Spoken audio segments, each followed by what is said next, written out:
This is the Propcast, and I'm Louisa Dickins. Before we introduce our guest, here's a quick word from our sponsor. Hi, I'm Leon Cantor from Future Place, organisers of the largest tech and innovation event for real estate in Australasia, the Real Estate Innovation Festival, taking place from 9th to 10th of November in Sydney. For more information, please visit realestateinnovationfestival.com. Today on the Propcast, we are joined by JLL Technologies' recent acquisition, Hank co-founders. We've got Zach and Jerremy Spillman joining us, and we're going to be finding out the appetite for energy efficiency within commercial real estate and how it is changing and how technology can help us meet our sustainability goals. So let's welcome Zach and Jerremy to the show.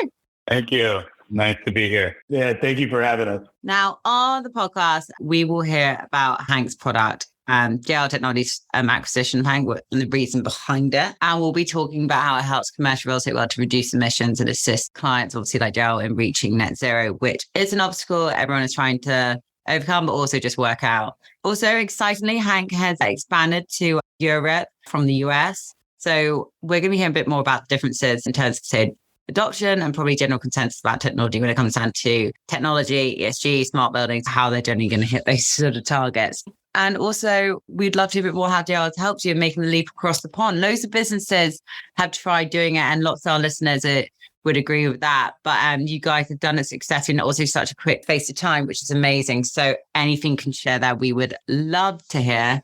And then lastly, we'd love to hear from obviously that, talking a bit more about what does the future hold for Hank's product. So enough for me. Let's start with the questions. Zach, we'd love to hear from both of you, and Zach, go first. A bit more about your career journey to founding, obviously, Hank, but also how you know Jerremy.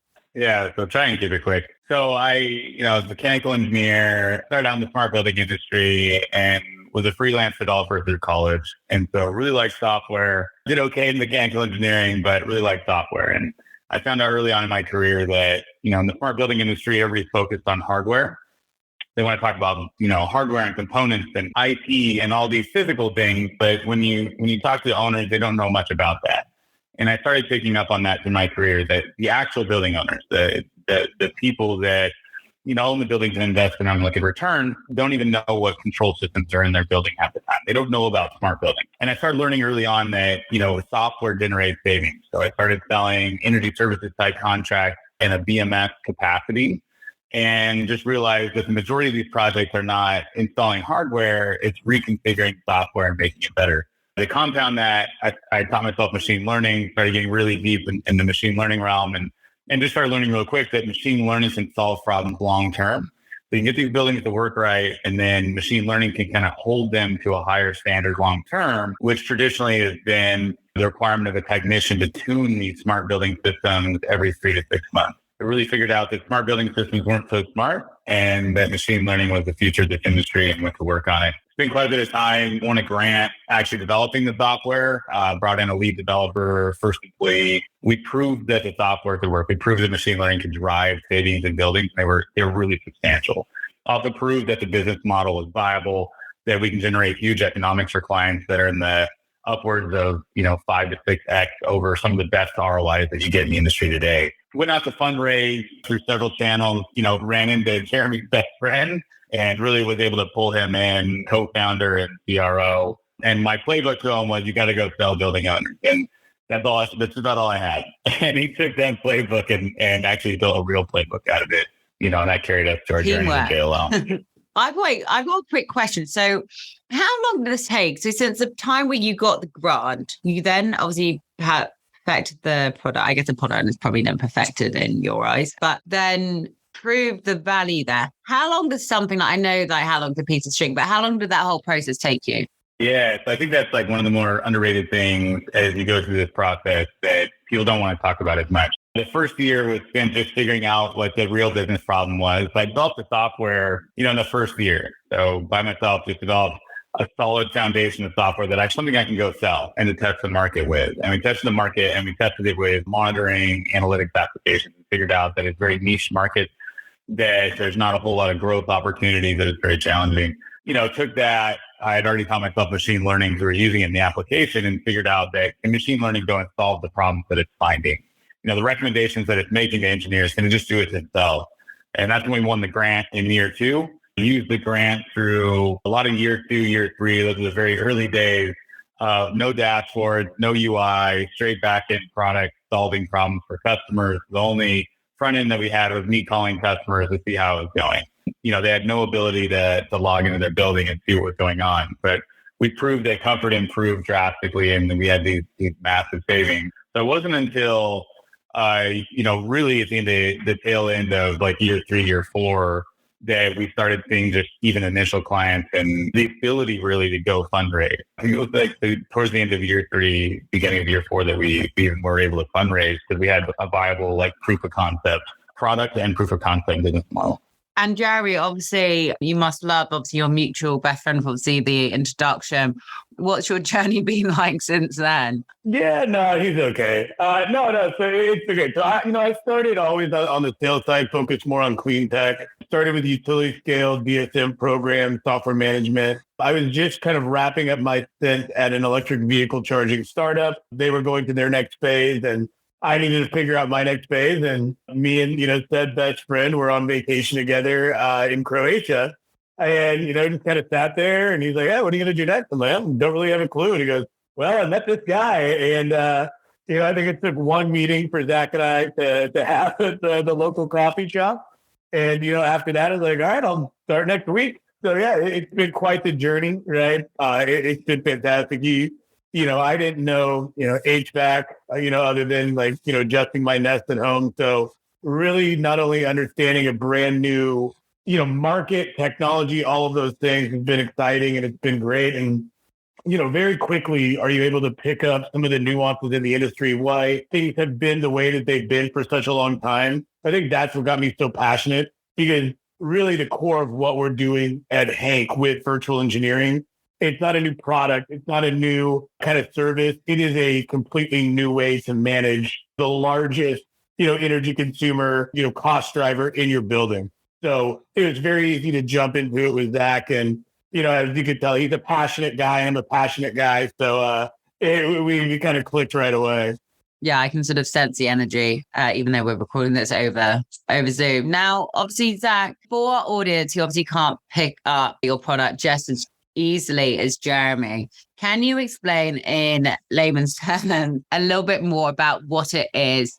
Like, where is the value? Don't go sort of too technical, but if you could share a little bit more, that'd be super helpful. Yeah. So we're a SaaS business. So we don't do physical work in facilities. So we don't have like an on-site support team. We're a straight SaaS business. The Hank product itself is a true machine learning powered AI, what we call virtual engineer. So it's our intention to put an engineer in every building.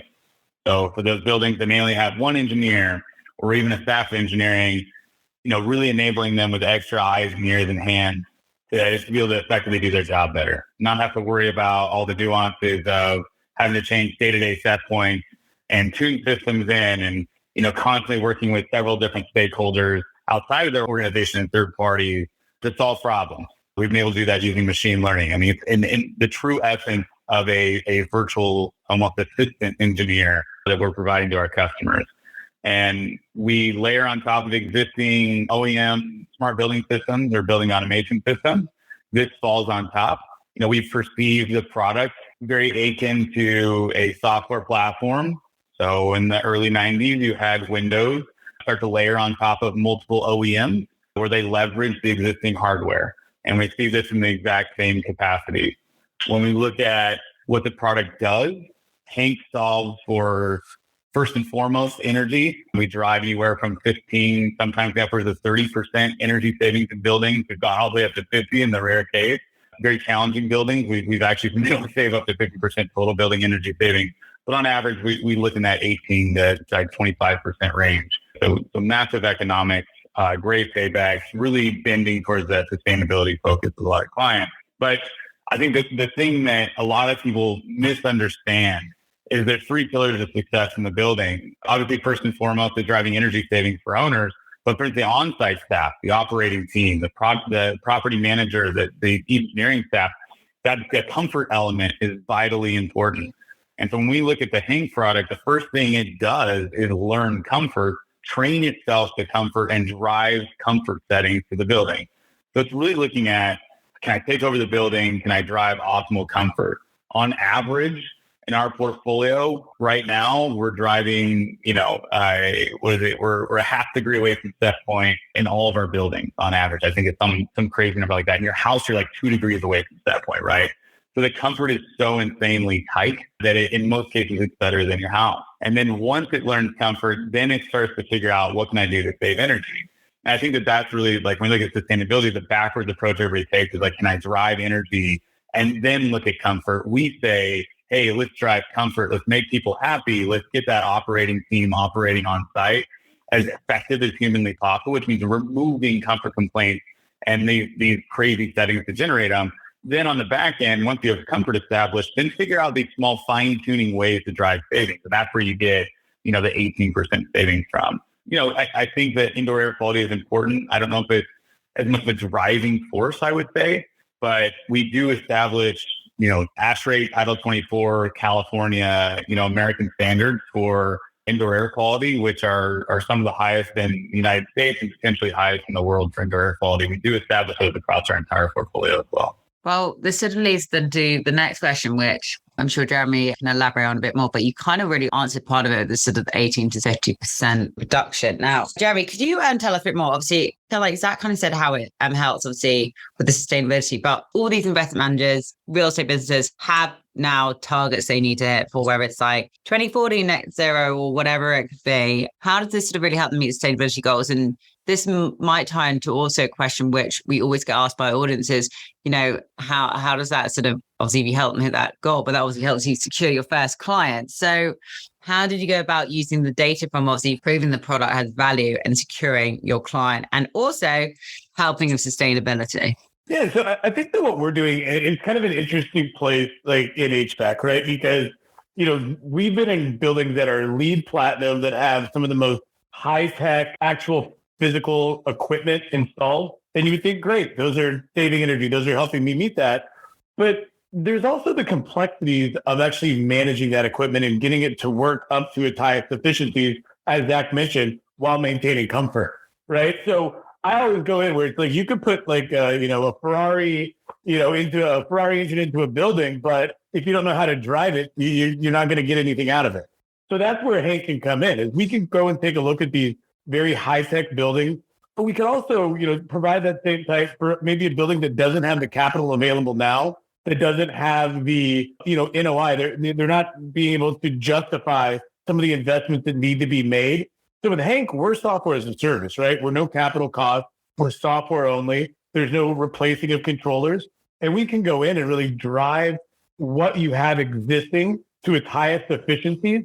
And then you can kind of plan out, okay, if I have to get here by 2040, knowing that I have the highest operations now, that's really kind of how you can come together and build out your sustainability plan.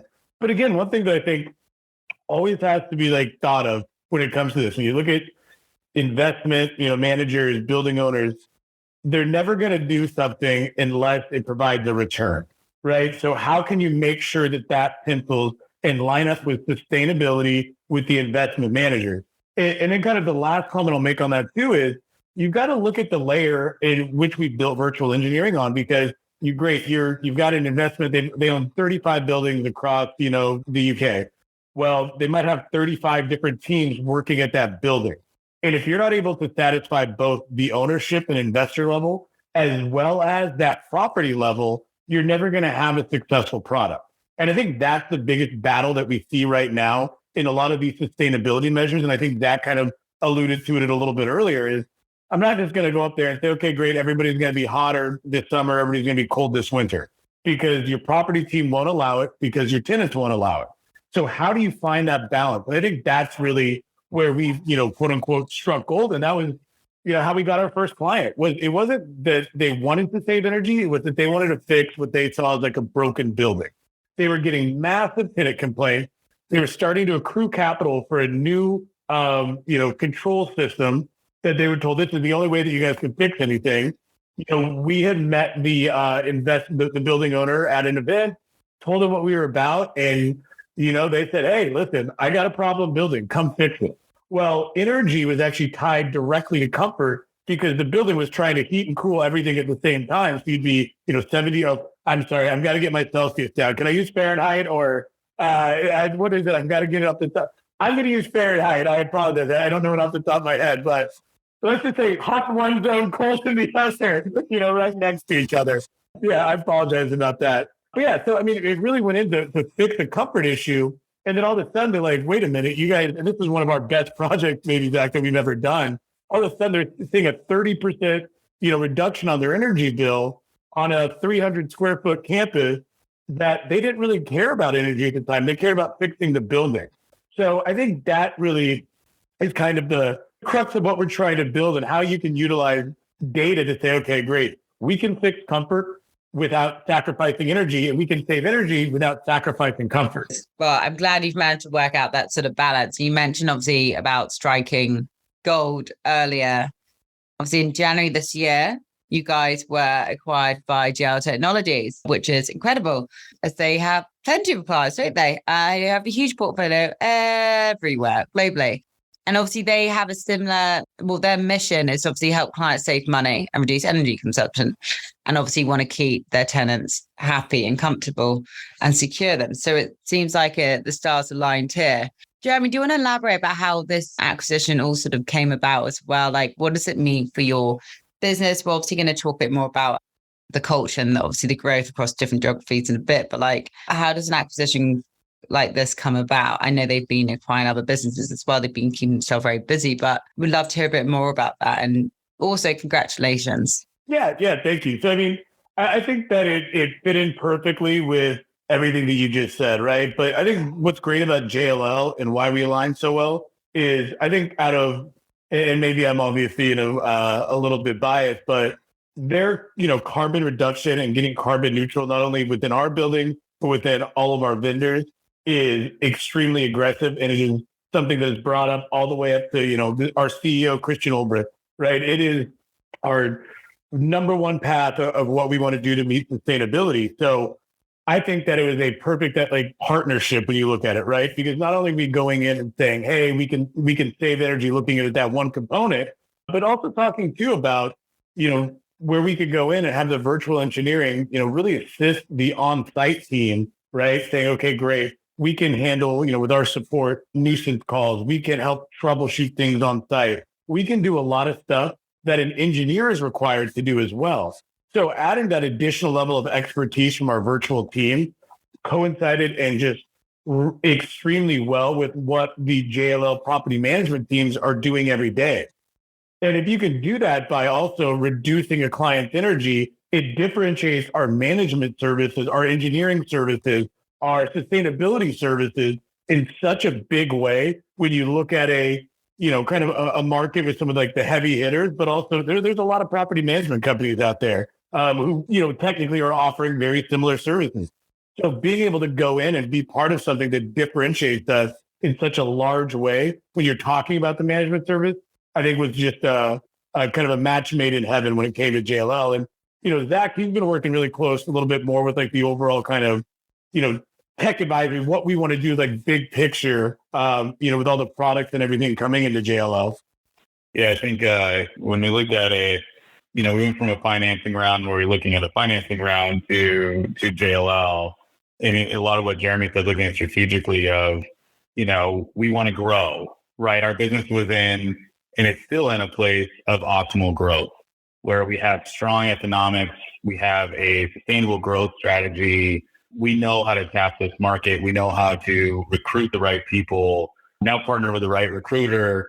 I think that the business is primed to grow. And we looked at how it could grow. Yes, we can raise the financing round, but why not actually be inside of the largest, most progressive property management ownership firm in the world? There's no more strategic partnership than that. And when we dug into during the financing round, we started really digging into what is JLL? How can JLL even bring a financing round, strategically partner with us? We really started to get into these conversations of, hey, we're trying to be, JLL technology, we're trying to be the Google, if you will, of the PropTech world. That doesn't exist yet. A lot of companies want to go out and project technology and and forward thinking. But then when you look, you kind of pull the veil back, there's not much there. There's not much substance.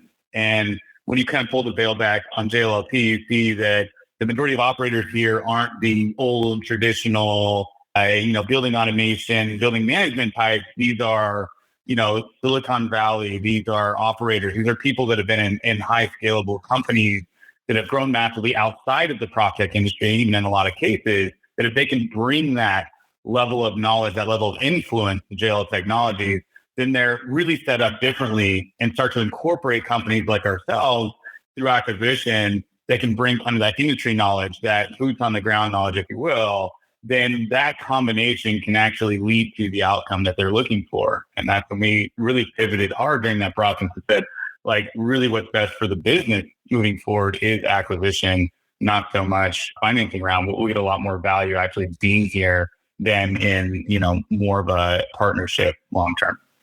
Yeah. And also, Jerremy, you spoke about obviously being part of something, being part of obviously the wider team now. You've gone from, God, how big's your team now? Are you about, say, 35, or how long? You've obviously grown dramatically in the last year. What's the size of your team now? I think I've got 13 on my team, Zach. How about you?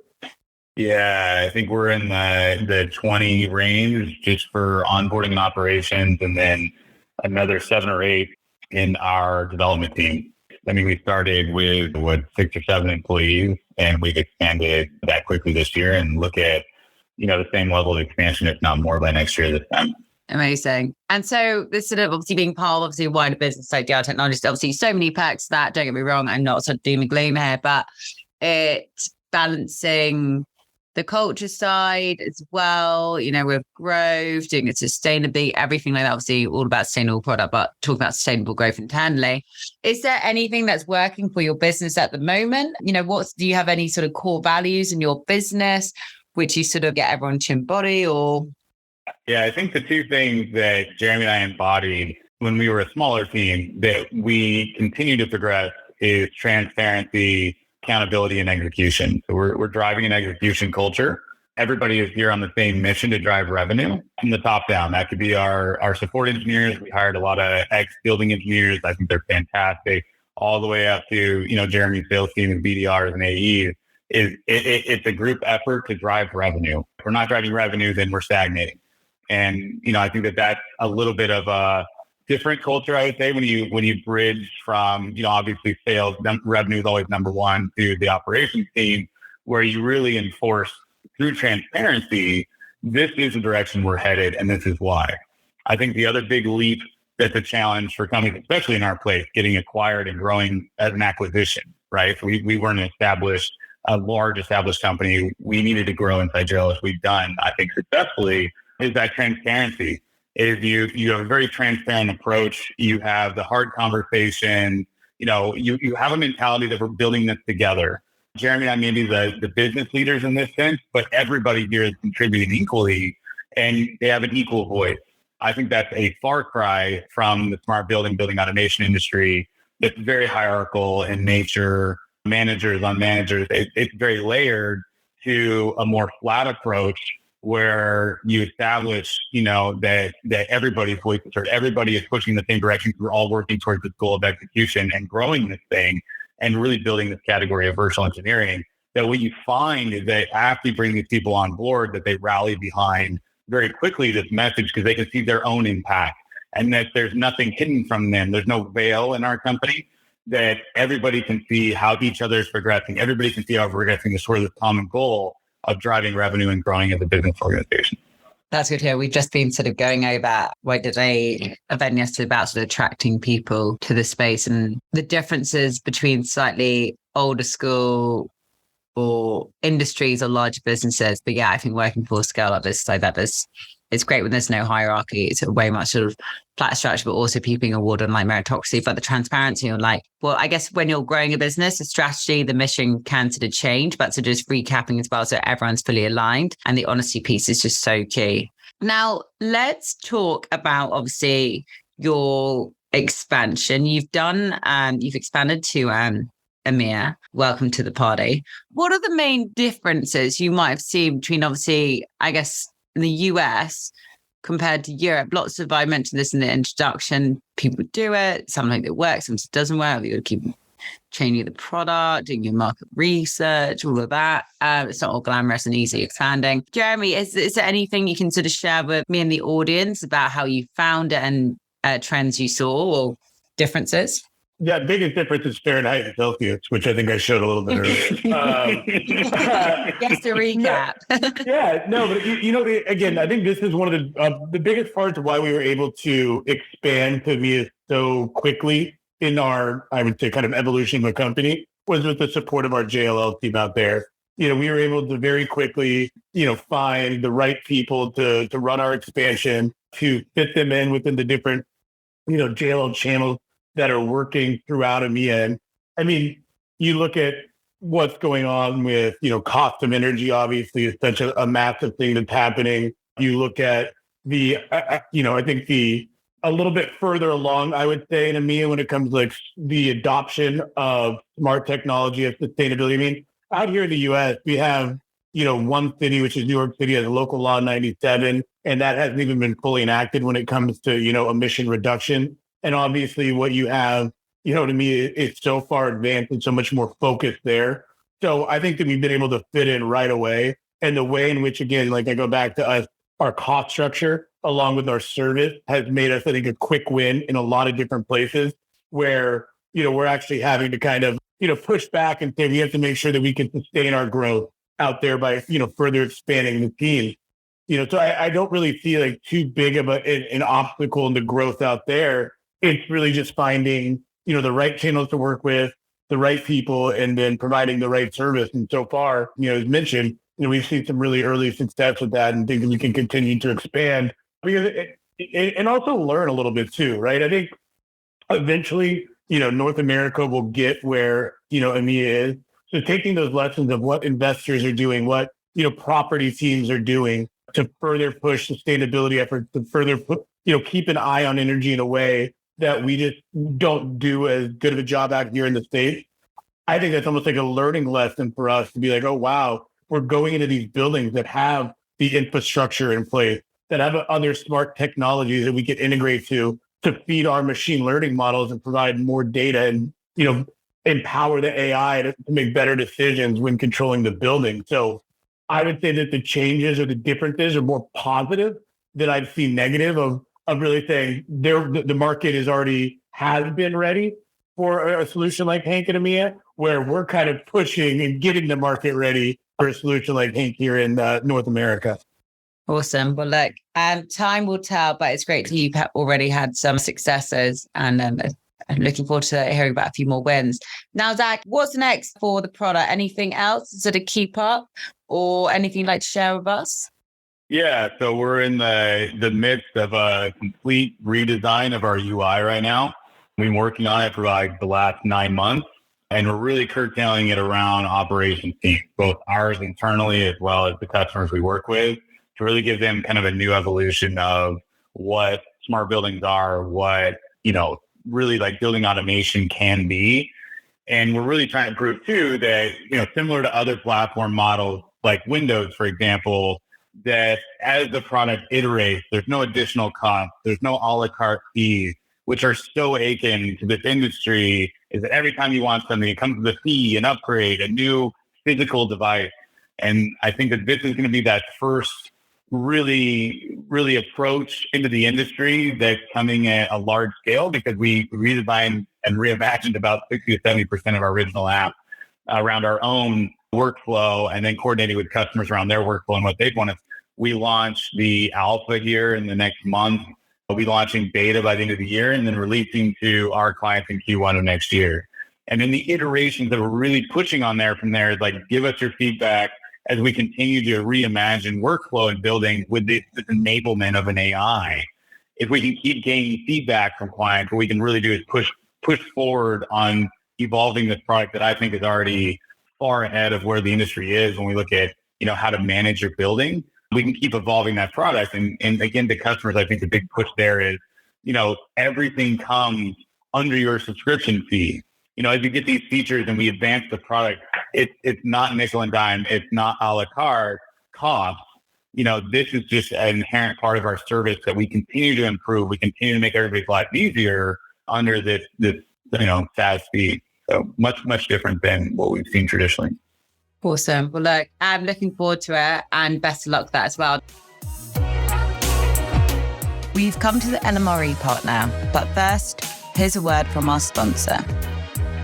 With inflation at its highest since 1982, we want to make sure that both our clients and candidates are prepared for a shift in the PropTech market. A huge advantage of our consultants being 360-degree PropTech recruiters means that we can communicate regularly on both sides of the business. Our job is to make both the hiring process easier for clients and the job searching process easier for candidates. In short, a recession can be intimidating, unpredictable, and tumultuous. But it doesn't need to be. We at LMRE are here to help. Head to our website, lmre.tech, and we can find the right talent for your company's needs. Now we'll come to the final part. And so how it goes is the LMRE part. L, main lesson you've learned.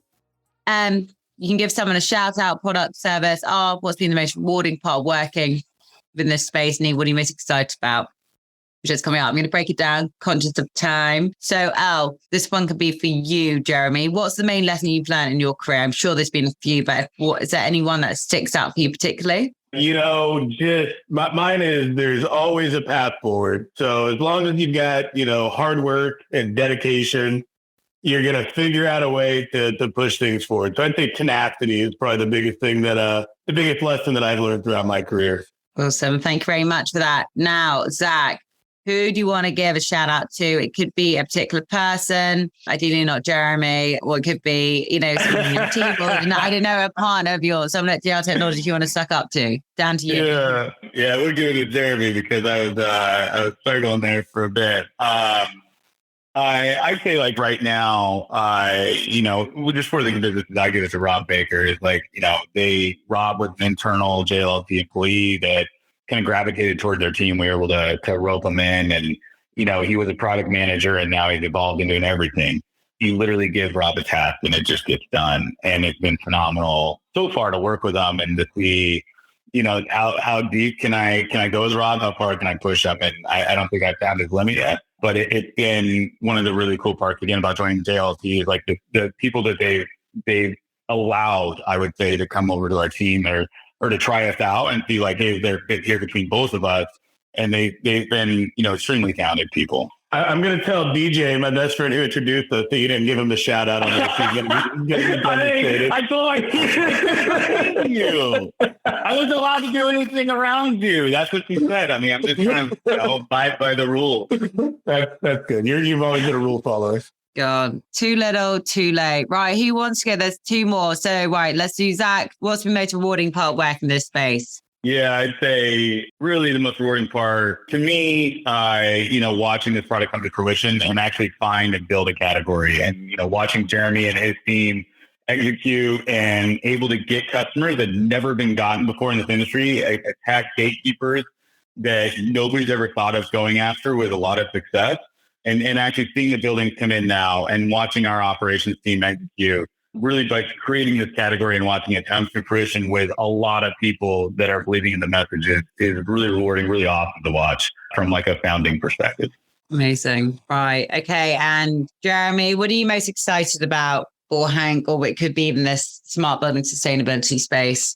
I'm just excited to see it out there. I'm excited for it to become for PropTech and sustainability to become the normal and not a new thing. I think that, just like with any industry, there's changes that need to be made, and there's so much cool technology out there that's available. And once we can start seeing that as more of the normal in the industry, not, industry leaders or, people kind of jumping over the chasm to get this started. Once we can make all of this PropTech and all these amazing things that are happening in the industry the normal in these buildings, I think it's going to it's going to be a very, very cool next 10 years.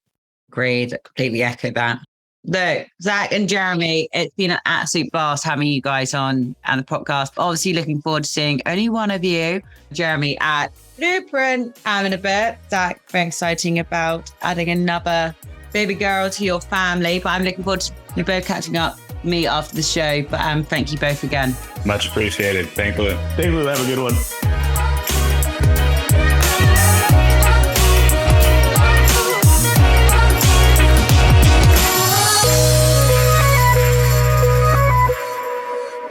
Making a high-quality podcast like this one takes a lot of work. That's a fact. But not when you hire a podcast company. With our white glove experience, we handle everything for you. From guest outreach all the way through to publishing and promotion, we handle it all. You show up to hold great interviews and build relationships with your guests, and we take care of everything else. Podcasting is not just about the audience. Every podcast interview is the start of a new relationship. With a weekly podcast, you'd build relationships with 52 ideal partners or prospects through your podcast interviews over the next 12 months. Do you believe that 52 new relationships would help grow your business? We do. Contact Jason at apodcastcompany.com and let's talk.